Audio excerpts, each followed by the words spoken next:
We've all been there, right? You walk into a room, stop, and think, wait, what did I come in here for?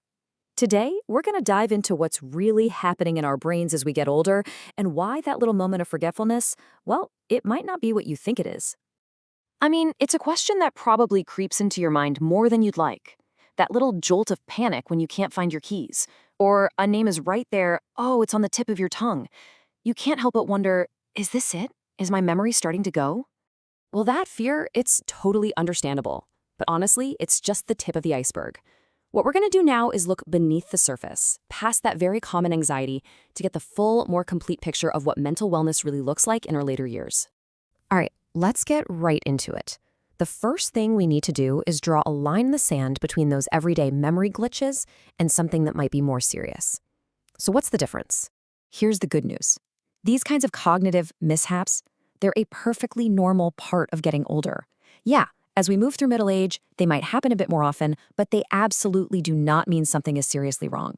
So let's all just take a collective breath. Losing your keys is not a diagnosis. And here's the thing. While we're all so laser-focused on those little memory slips, we often miss the much bigger story about mental health as we age. So let's widen that lens a bit, shall we? And this chart, wow, it paints a really stark picture. Get this, half of all older adults could benefit from some kind of mental health support, but fewer than 1 in 5 are actually getting it.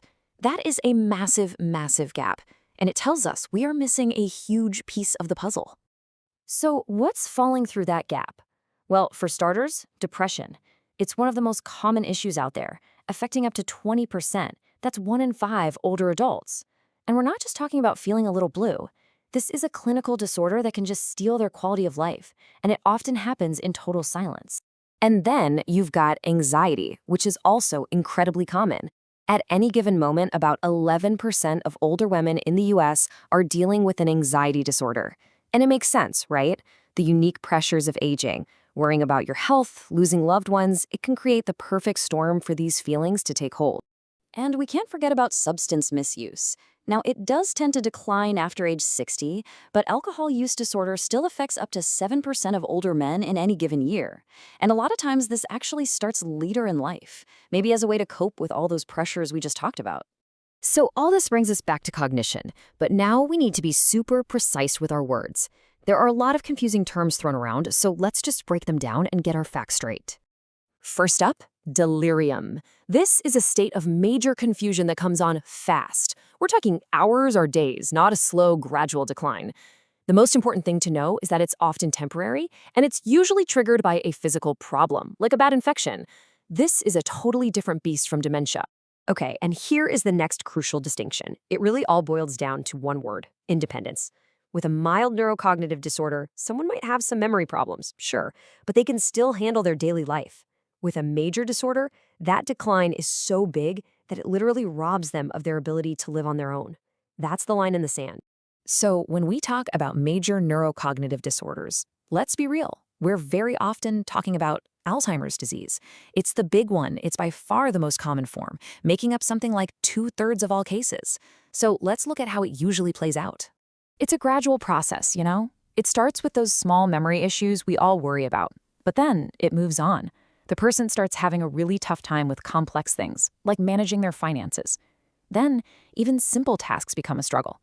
And in the final stages, they become completely dependent on others, sometimes not even recognizing the people they love most. But, and this is so important to get, these conditions don't just happen in a biological bubble. It's not just about what's going on in the brain. We have to zoom out and look at the social context, because the world around an older person plays a huge, huge role in their well-being.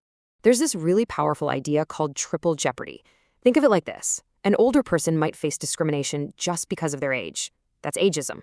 Now, if they're also from a racial minority group, that's a double jeopardy. And if that person is also a woman, she faces a triple jeopardy. This toxic mix of biases that can have a serious impact on her mental health and her ability to even get help.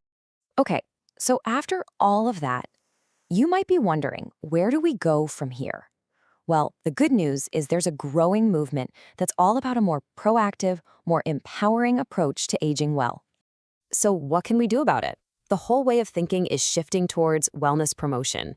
And the big idea here is that healthy aging doesn't just start when you turn 65. Nope, it starts decades earlier. The physical health, the mental health that we build throughout our lives, that becomes the foundation, the resilience we're going to need for the challenges that come later on. So I'll leave you with this question. We spend so much time and energy worrying about our minds when we're old.